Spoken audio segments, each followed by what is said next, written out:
Hey guys, we are continuing with our JAM Achiever series and this is lecture number 2 and today's topic of discussion is the Hydrogeology part 2 and here are some of the reference book which you can use for your preparation. Welcome to my channel Success Guru and myself Panchanadam and let's get into the heading. So in a previous class we had discussed about the recharge moment of groundwater and in today's class we will see how the groundwater has been vertically distributed. Okay. So this is the subsurface cross section, right? So here we will try to understand the vertical distribution of groundwater. So the subsurface has been subdivided into zone of aeration and zone of saturation. The zone of aeration is a space where the intergranular space or voids is partially filled with water and partially filled with air. So this is called as the zone of aeration, which is also known as the vadose zone. The zone of saturation is one where the intergranular space voids has been completely filled with water. So this is the prime difference between zone of aeration and zone of saturation. The zone of aeration has been further subdivided into soil water zone, intermediate vadose zone and the capillary zone. So the soil water zone is one up to which the plant's root can penetrate, okay, and the intermediate zone that lies between the soil water zone and the capillary zone. The capillary zone is one which lies just above the water table, okay, and all this portion you can see the voids has been partially filled with water and air. The zone of saturation starts from the water table level, can extend up to the underlying impermeable rock. Okay, so this is the zone of saturation which starts from the water table and it extends up to the level where the impermeable rock is present. Okay, so this zone is called as a groundwater zone or sometimes also known as the phreatic water table. So the phreatic surface is defined as the surface of atmospheric pressure and appears as the level at which water stands in a well penetrated aquifer. So if you penetrate a well in this portion, there will be some height up to which the water stands, right? So that is called as the phreatic surface. Okay.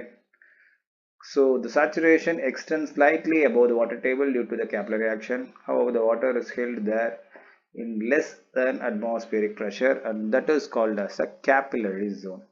The water occurs in the zone of saturation is commonly referred as groundwater, but sometimes it also called termed as a phreatic water. Okay, is that clear? So the vertical distribution of groundwater is two main category. The one is zone of aeration, which is also known as the vadose zone, where the voids has been filled with partially with water and air. The other half is the zone of saturation, where all the voids are completely filled with water.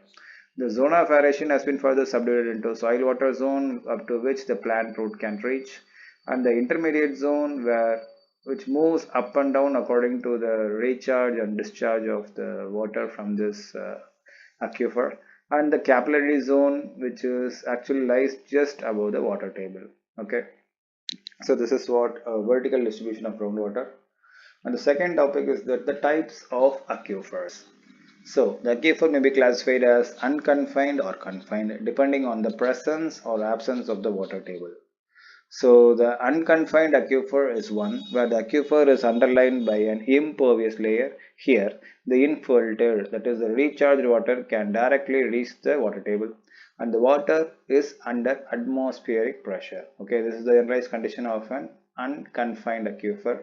So this is an unconfined aquifer where you can see an impervious layer is present just below this aquifer which stops the movement of water vertically down. Okay, and this is in the atmospheric pressure. So if a well is dug here, the water will be reaching up to the level that is called as a phreatic water table or a groundwater well simply. Okay, so this is an unconfined aquifer.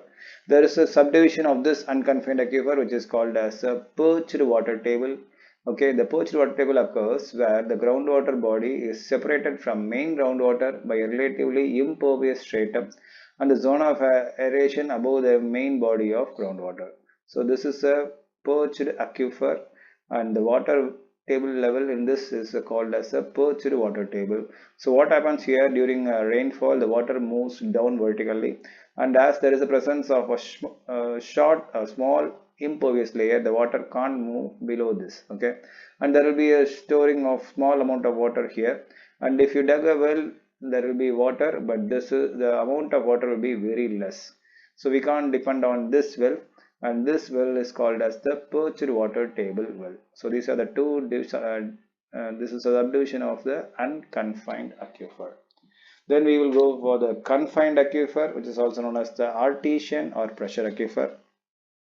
The it occurs where groundwater confined under the pressure gradient than the atmosphere by overlying relatively impermeable strata. So here what is happening here, which means confining means closing in both the sides. So here what happens, the aquifer is present here, and there is a impervious layer present here, that is above the aquifer as well as below the aquifer. Okay, so this is confined. That means the water can move this way but not vertically up or down. Okay, so the only portion of recharging this aquifer is here, which is called the recharge area. During rainfall or if there is a river passing, there will be water recharge here. Okay, and up to what height the water stands here, that will be the piezometric surface. That is, if you puncture the confined aquifer here, the water will rise up to this level.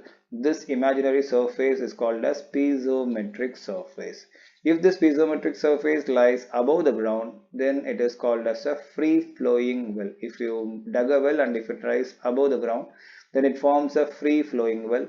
And if it lies below the ground, if you dug a well, then it is called as an artesian well. Okay, and the well that dug in an unconfined aquifer is simply called as a water table well. Okay, so this is what a piezometric surface which controls the height of the water in a well that is dug in this confined aquifer. Okay, is that clear? So with this I am closing this today's video lecture, and here are some of the questions from JAM 2005 to 24. So there are almost 7 questions in this heading. Just go through this, and if you have a doubt, just mention in the comment section, and I had shared the same questions in my blog, so you can try there, and if you have any questions or doubts, you can share in my blog also. And I just want to thank our students who helped me in sorting out this question, Solaimal and Muthumari. Thank you, and thanks for watching. Have a great day.